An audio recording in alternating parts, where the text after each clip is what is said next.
नमस्कार, मैं अमित और आप देख रहे हैं आंखें न्यूज 24। आइए नजर डालते हैं आज के महत्वपूर्ण खबरों पर। कड़ी सुरक्षा व्यवस्था के बीच लोकसभा चुनाव की मतगणना जारी। भाजपा ने कहा 400 के पार नारा होगा साकार। से जीतनराम मांझी ने जीत दर्ज की। पूर्णिया से पप्पू यादव ने जीत दर्ज की। जीत के बाद क्या बोले गिरिराज सिंह। अब खबरें विस्तार से। इस खबर के प्रायोजक हैं Lohia Nagar Mount Carmel High School, Gyansthali High School और LMC कम्युनिकेशन। वोटों की गिनती को लेकर सभी मतदान केंद्रों पर कड़ी सुरक्षा व्यवस्था की गई है। गया में मतगणना को लेकर कड़ी सुरक्षा व्यवस्था के बीच लगातार मतों की गिनती जारी है। मतदान कर्मियों को प्रवेश कराया जा रहा है। पूरी सुरक्षा व्यवस्था के साथ उनको अंदर लगाया गया। मतगणना केंद्र में 14 टेबल लगाए गए हैं और बताया जाता है करीब 19 राउंड की गिनती की जा रही है। फिलहाल मतगणना केंद्र के बाहर सुरक्षा की चाक चौबंद व्यवस्था की गई है। वहीं नवादा लोकसभा मतगणना केंद्र पर सुरक्षा के पुख्ता इंतजाम देखे गए। नवादा के लॉ कॉलेज में मतगणना की गिनती सुबह 8 बजे से शुरू हो गई। उसके पहले बैलेट पेपर की गिनती हुई। सुरक्षा के दृष्टि से चप्पे चप्पे पर अर्धसैनिक बलों की तैनाती की गई है। शांतिपूर्ण और निष्पक्ष मतदान के लिए पैरामिलिट्री फोर्सेस लगाए गए हैं। एसपी कार्तिकेय शर्मा ने बताया कि सुरक्षा को लेकर 3 लेयर सिक्योरिटी लगाई गई है। 100 मीटर की परिधि में जिला बल को रखा गया है, साथ ही ट्रैफिक को रोक दिया गया है। यहाँ पे सुरक्षा को लेकर 3 लेयर में सिक्योरिटी रखी गई है और सबसे बाहर जो 100 मीटर की परिधि में वहाँ पे जिला बल को रखा गया है और साथ ही जो ट्रैफिक है उसको रोक दिया गया है। यहाँ पे जिनकी ज़रूरत है या जो यहाँ पे बास के साथ आए हैं केवल उन्हीं को अलाउ किया जा रहा है। सेकंड लेयर पे जो गेट पे है वहाँ पे BSAP की फोर्स रखी गई है और जहाँ पे काउंटिंग हॉल है वहाँ पे जो सेंट्रल पैरामिलिट्री फोर्सेज है उनको रखी गई है। अंदर विधि व्यवस्था प्रॉपर बनी हुई है सब जगह और कुछ ही देर में काउंटिंग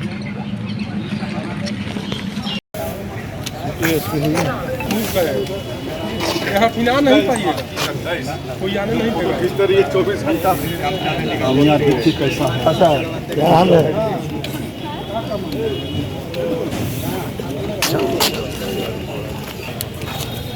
अरे घूम रहा रे बीच में काला हो रही है।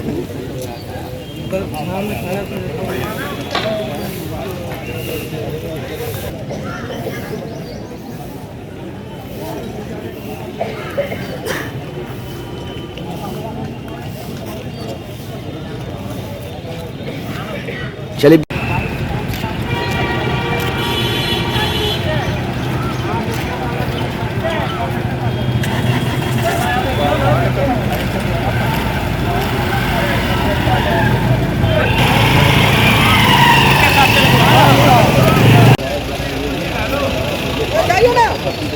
किया गया है उसे लेकर भी यहाँ पर गिनती हो रही चारों तरफ पुलिस बल की तैनाती की गई है। गैर इसके अलावा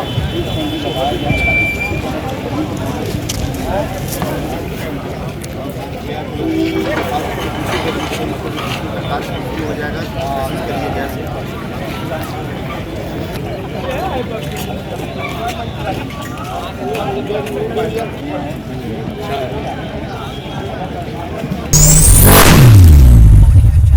पूर्णिया निर्दलीय प्रत्याशी पप्पू यादव 45,000 वोट से कर रहे हैं लीड। पप्पू यादव ने लोकसभा चुनाव में जीत हासिल की है, लेकिन औपचारिक तौर पर अभी घोषणा होना बाकी है। जीत को लेकर पप्पू यादव ने पूर्णिया वासियों को धन्यवाद करते हुए कहा कि जो उन्हें वोट दिए हैं उन्हें भी धन्यवाद और जो वोट नहीं दिए हैं उनको भी धन्यवाद। मैं पूर्णिया का बेटा बनकर पूर्णिया का सेवा करूंगा। मैंने हमेशा इंडिया गठबंधन को मजबूत करने का प्रयास किया है और करूंगा। नीतीश कुमार के नेतृत्व में आगे कार्य किए जाएंगे। सुनिए क्या कह रहे हैं पप्पू यादव। ये युवाओं का ब्लेसिंग था मेरे साथ। रिक्शा, ठेला, टमटम, चाय दुकान, अंडा दुकान, सब्जी दुकान, कसाई का दुकान, सारे मैं इतना जानता हूं कि मेरे साथ ब्लेसिंग थी पूरे देश की और हम दिल से प्यार करते हैं पूर्णिया के घर को। मैं बेटे की तरह अपने दायित्व को निभाऊंगा। मेरी जिम्मेदारी एक माँ की तरह होगी कोसी सीमांचल को नंबर 1 करने में हमारी जिंदगी का एक एक कतरा क्यों ना बह जाए, मैं बहाऊंगा। हमें विशेष तौर पर दलित, आदिवासी और माइनॉरिटीज के लोग और सर्व समाज के साथ साथ कुशवाहा समाज के लोगों ने, मैंने वोट देखा बूथ पर, यदि कुशवाहा समाज ने उनको 400 वोट दिया तो हमें भी 150 वोट दिया। यदि बैस समाज ने उनको 450 वोट दिया नरेंद्र मोदी जी के नाम पर तो हमें भी 250 वोट दिए, हमें भी 140 वोट दिए। पूर्णिया का ये ऋण मेरा पूरा परिवार मर के भी नहीं चुका सकता और इस पूर्णिया को दुनिया में सर्वश्रेष्ठ बनाने में हम कोई कमी नहीं रखेंगे। हम पहले भी आप सबसे कहते थे कि इंडिया गठबंधन सरकार बनाएगी। आप देखना, मैं चाहता हूं चाहे नीतीश कुमार जी बिहार को गौरवान्वित और भारत को बचाने के लिए जरूर वो इंडिया गठबंधन के साथ आएंगे। मेरा सपना हमेशा नीतीश कुमार जी के प्रति रहा। हम सबको हृदय से प्रणाम करते हैं। हम धन्यवाद देना चाहेंगे कुशवाहा जी को कि उन्होंने 10 साल पूर्णिया की एमपी के रूप में काम किए। जो भी और इलेक्ट्रॉनिक्स मीडिया जो हमें सगे भाई की तरह प्यार दिया है, मैं उनका भी ऋण नहीं भूल सकता। बहुत आप लोगों ने हमारे सच्चाई को दिखाया। मैं सभी कर्मचारी को, खास तौर पर डीएम साहब को और सभी पदाधिकारी को, डीडीसी साहब, एडीएम साहब, एसपी साहब, सभी पदाधिकारी और छोटे कर्मचारी को बधाई देता हूं कि उन्होंने अपने कर्तव्यों का पालन किया और लोकतंत्र को बचाने में सबका सहयोग मिला। मुझे लगता है कि लगभग 50 और 45 के बीच में ये जीत सुनिश्चित होगी। 50 से ऊपर भी जा सकते हैं, लेकिन 45 से ऊपर का अभी तक आंकड़ा है, 50 से ऊपर भी जा सकते हैं। मैं धन्यवाद देना चाहूँगा जो हमको वोट नहीं दिए, उनको भी। मैं सबका बेटा हूँ और मैं प्रयास करूँगा सारे परिवार के दिल को जीतने।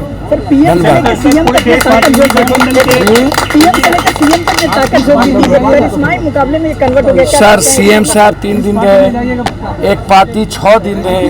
पूरे भारत में एक भी निर्दलीय चुनाव नहीं जीता, एक भी। सिर्फ ये सौभाग्य पूर्णिया की जनता ने अपने बेटे को बना दिया। आप किस पार्टी में जाइएगा? मैं पूर्णिया की जनता की जिंदगी भर सेवा करूंगा और किसी के आंसू नहीं बहने। सर, देश लेवल पे इंडिया गठबंधन का बहुत अच्छा इस बार सर, मैंने कहा था ना, इंडिया गठबंधन और बीजेपी अकेले चुनाव कभी भी पीएम नहीं बना सकते। कहा था ना। जी। तो आपको क्या उम्मीद लग रहा है सर? यदि नीतीश कुमार जी और चिराग पासवान जी बिहार से सोच ले तो मैं समझता हूं कि बिहार जो सपना देखना चाहता था वो सपना मिल जाए। बिहार के पूर्व मुख्यमंत्री जीतन राम मांझी सह गया एनडीए प्रत्याशी संसदीय क्षेत्र से लगातार बढ़त बनाए हुए अपनी बढ़त पर प्रतिक्रिया देते हुए कहा कि गया के विकास को लेकर शुरू से मन में कई योजनाओं का ख्याल है। गया के गांधी मैदान का सौंदर्यकरण कर सुंदर पार्क बनाया जाएगा। वहीं बोधगया को आगरा की तरफ वर्ल्ड हेरिटेज के रूप में डेवलप कर पर्यटन को बढ़ावा देने का काम करेंगे। और अभी जो ट्रेनिंग है उसके अनुसार भी लग रहा है कि भारत का जहाँ तक सवाल है, हम लोग ने कहा है कि एनडीए 300 से ऊपर हम लोग जीते। 360 और 400 की बात अब हम नहीं कर रहे हैं, लेकिन 300 से ज़्यादा सीट पर हम लोग वहाँ जीतेंगे। ये भारत की जनता का प्यार और प्रतिष्ठा का एक प्रश्न है, जिसके चलते बातें हो रही है। बिहार में भी नीतीश कुमार जी का अच्छा काम रहा है और नरेंद्र भाई मोदी जी का भी अच्छा सहयोग रहा है। और गया में गया में हम बहुत पहले भी बोले थे, कल भी एक पत्रकार को हमने कहा है कि गया में जितने भी सांसद इधर हुए थे 2, 4, 5 पिछले, गया के बेसिक समस्याओं के बारे में नहीं सोचते थे या सोचते होंगे तो कोई उसका रिजल्ट नहीं आया है। और हम प्रयास करेंगे, क्योंकि 16 अप्रैल को नरेंद्र भाई मोदी जी का जो सभा गया में थी, उस समय भी हम 3 प्रमुख मुद्दों को उनके सामने उठाए कि गया के लोग चाहते हैं कि गया में विष्णु धाम बहुत बड़ा कॉरिडोर बन जाए ट्रैफिक के दृष्टिकोण से, या इंद्रपुरी से सोन से निराजन नदी और वहाँ ये फल्गु नदी में पानी आ जाए, और फिर उसके बाद गया जो एरोड्राम हमारा है वहाँ मालवाहक विमान डाउन करेंगे। इससे हमारे गया को बहुत प्रसिद्धि होगी, ज़्यादा लाभ मिलेगा। फिर इधर हमारे मन में बात आ रही है कि गया का हार्ट है आपको गांधी मैदान। गांधी मैदान में सरोवर से अच्छा लुक लगता था, मनोरम मत्स्य पालन होता था। सुनने में आया है कि उसमें बहुत सी गड़बड़ियाँ हुई हैं, बहुत से पैसे निकाले गए हैं। ये भी मुद्दा हमारे सामने है कि हम गांधी मैदान को भी ठीक से आगे ले चलें। फिर बोधगया के बारे में भी एक और कल्पना हमारी है कि जब आगरा है चाहे मथुरा है, ये सब में विकास प्राधिकार हो सकता है, तो फिर बोधगया जो अंतर्राष्ट्रीय जगह है और उसको कहा जाए हर तरह से आगे बढ़े, हेरिटेज सिटी के रूप में भी उसको लिया गया, तो फिर वहाँ पर विकास प्राधिकार क्यों नहीं बन सकता है। ये सब सारी बातें हमारे दिमाग में है, जिसको माननीय प्रधानमंत्री जी के आशीर्वाद से हम पूरा करने का प्रयास करेंगे, और वो पूरा होता है तो हम समझते हैं गया का बहुत बड़ा विकास होगा। ये आज चुनाव लड़े हैं इसलिए नहीं। में मतगणना को लेकर बाजार समिति पहुंचे भाजपा प्रत्याशी प्रदीप कुमार सिंह ने कहा कि कुछ भी कहना जल्दी है कि लेकिन इस बार पूरे देश में 400 पार और अररिया में भी कमल खिलेगा। वहीं अपने कार्यकर्ताओं के साथ सांसद सुरक्षा जांच के बाद मतगणना स्थल की ओर रवाना हो गए। इस मौके पर पुलिस कर्मियों के साथ साथ भारी सुरक्षा की व्यवस्था मुख्य द्वार पर की गई है। बता दें, मतगणना को लेकर अररिया बाजार समिति स्थित प्रांगण में 6 विधानसभा क्षेत्र के लिए मतगणना केंद्र बनाया गया है, जहाँ हर केंद्र पर 14-14 टेबल लगाए गए हैं। देखिए, अब मतगणना थोड़ी देर में शुरू होगा, सब परिणाम सबका सामने आ जाएगा, इसलिए अभी कुछ कहना उचित नहीं लगता है। परंतु देश 400 पार की बात प्रधानमंत्री जी ने किया है, मुझे लगता है कि अररिया में भी कमल खिलेगा। अगर आप भी अपने दुकान, प्रतिष्ठान, school, college, coaching centre, restaurant, cafe का विज्ञापन देना चाहते हैं, वो भी किफायती दर पर, तो आंखें न्यूज़ 24 लेकर आया है आपके लिए एक सुनहरा मौका। आंखें न्यूज़ 24 न्यूज़ पोर्टल की दुनिया में बिहार का सबसे उभरता हुआ चैनल, जहां बिहार झारखंड से जुड़े तमाम बड़ी खबरें देखने को मिलती है। तो देर किस बात की, आज भी जुड़े आंखें न्यूज़ 24 के साथ। संपर्क करें हमारे व्हाट्सएप नंबर 8935876430 पर। क्या आप पत्रकारिता के क्षेत्र में अपना कैरियर बनाना चाहते हैं? तो आज ही Royal Ashoka Institute of Mass Communication and Journalism में अपनी जगह सुनिश्चित करें। आर्यभट्ट ज्ञान विश्वविद्यालय पटना से मान्यता प्राप्त 100% प्लेसमेंट के साथ royal Ashoka Institute of Mass Communication and journalism नामांकन जारी है। हमारा पता है DS/16 गायत्री मंदिर के समीप, कंकड़ बाग, पटना 8,20,000। आप हमें संपर्क भी कर सकते हैं। हमारा मोबाइल नंबर है 9955456126।